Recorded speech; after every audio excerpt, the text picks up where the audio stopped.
रविवार को आप जानते हैं भारत और न्यूजीलैंड के बीच चैंपियंस ट्रॉफी का खिताबी मुकाबला हुआ, जिसमें भारत ने शानदार जीत दर्ज की और इस जीत के साथ पूरा देश जश्न में डूब गया।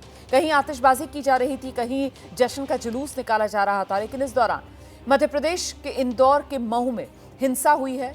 भारत की जीत पर कुछ युवकों ने जुलूस निकाला। आरोप है उपद्रवियों ने इसका विरोध किया, जिसके बाद मऊ में हिंसा भड़क गई। इस मामले में पुलिस ने कार्रवाई की है और अभी भी पुलिस की कार्रवाई जारी है। दोनों पक्षों की तरफ से एफआईआर दर्ज करवाई गई है। हिंदू पक्ष की तरफ से जो एफआईआर दर्ज करवाई गई उसमें कई गंभीर आरोप लगाए गए हैं। उसमें कहा गया है कि हिंसा के लिए प्लानिंग पहले से कर रखी थी, ईंट पत्थर इकट्ठा किए हुए थे, गालियां दी जा रही थी, गाली देने से मना करने पर हम पर हमला कर दिया, साथ ही जश्न मनाने पर जान से मारने की धमकी दी गई। वहीं मुस्लिम पक्ष की तरफ से आरोप ये लगाए जा रहे थे कि साहब मस्जिद के भीतर नमाज चल रही थी और उसके बाहर से जुलूस निकाला जा रहा था, तो मस्जिद के भीतर सुतली बम फेंक दिया। ये बयान हमने आपको दिखाया था मस्जिद के इमाम का। उसी को लेकर मुस्लिम पक्ष की तरफ से भी एफआईआर दर्ज करवाई गई है। पुलिस ने मऊ हिंसा मामले में अभी तक 13 लोगों को गिरफ्तार किया है।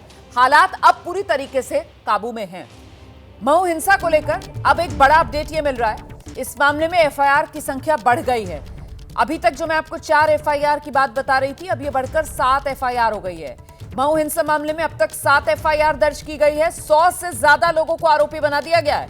13 आरोपियों की अब तक गिरफ्तारी हो चुकी है। तो दोनों ही पक्षों की तरफ से एक के बाद एक एफआईआर दर्ज करवाई जा रही है। अब तक 7 एफआईआर पुलिस दर्ज कर चुकी है। 100 से ज्यादा लोगों को आरोपी बनाया गया है, लेकिन गिरफ्तारी अभी तक 13 लोगों की ही हुई है। इस पूरे इलाके में जो सीसीटीवी कैमरा लगे हुए हैं, पुलिस उनको भी खंगाल रही है और एफआईआर दर्ज करने के बाद जो जांच है, पुलिस एफआईआर जांच सीसीटीवी खंगालने के आधार पर कर रही है। उसी के जरिए लोगों की शिनाख्त की जा रही है और फिर लोगों को गिरफ्तार किया जा रहा है। 13 लोगों को अब तक मऊ पुलिस गिरफ्तार कर चुकी है। 100 से ज्यादा लोगों को इस पूरे मामले में आरोपी बनाया गया है। सीधे आपको लेकर चलेंगे, हमारे साथ हमारे सहयोगी अंबुज पांडे इस वक्त मौजूद है और जरा अंबुज से ही जानते हैं। अंबुज, अभी कुछ देर पहले जब हम बात कर रहे थे तो 4 एफआईआर का मामला सामने आ रहा था, 3 एक पक्ष की तरफ से, एक दूसरे पक्ष की तरफ से, लेकिन अब एफआईआर की संख्या बढ़कर 7 हो गई है। क्या जानकारी मिल रही है?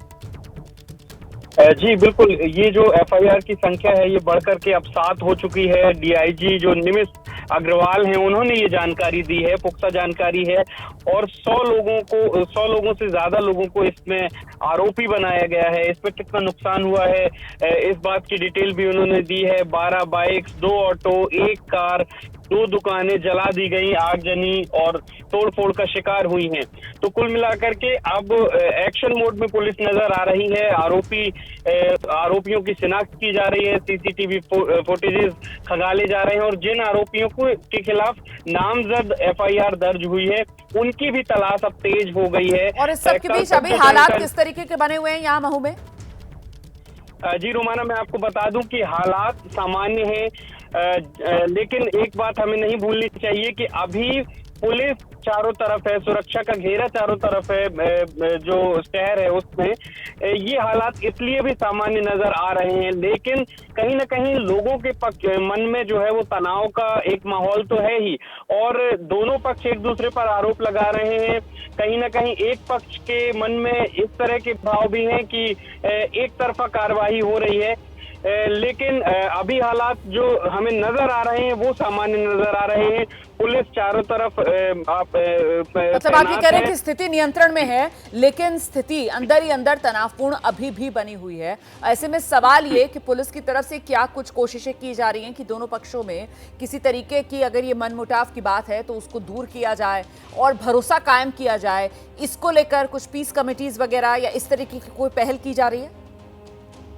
देखिए, अभी तक इस तरीके का कोई पहल सामने नहीं आई है। कल हमने जब शहर काजी से बात की थी, उन्होंने जरूर ये बात कही थी कि मैं चाहता हूं कि जो पुराना अमन और चैन और भाईचारा था वो रिस्टोर होना चाहिए, लेकिन अभी तक उस तरीके की कोई प्रशासन की तरफ से भी कि दोनों पक्षों के जो वरिष्ठ लोग हैं या जनप्रतिनिधि हैं या जो धर्म से जुड़े हुए दोनों पक्षों के लोग हैं वो आपस में बैठे और इस तरीके का कोई विचार करें, इस तरीके की पहल अभी तक नहीं देखने को आई है।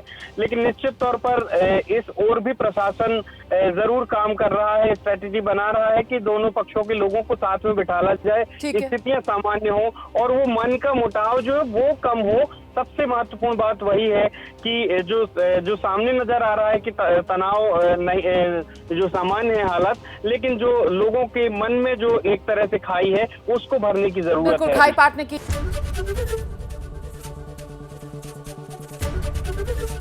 एबीपी गंगा, खबर आपकी, जुबान आपकी।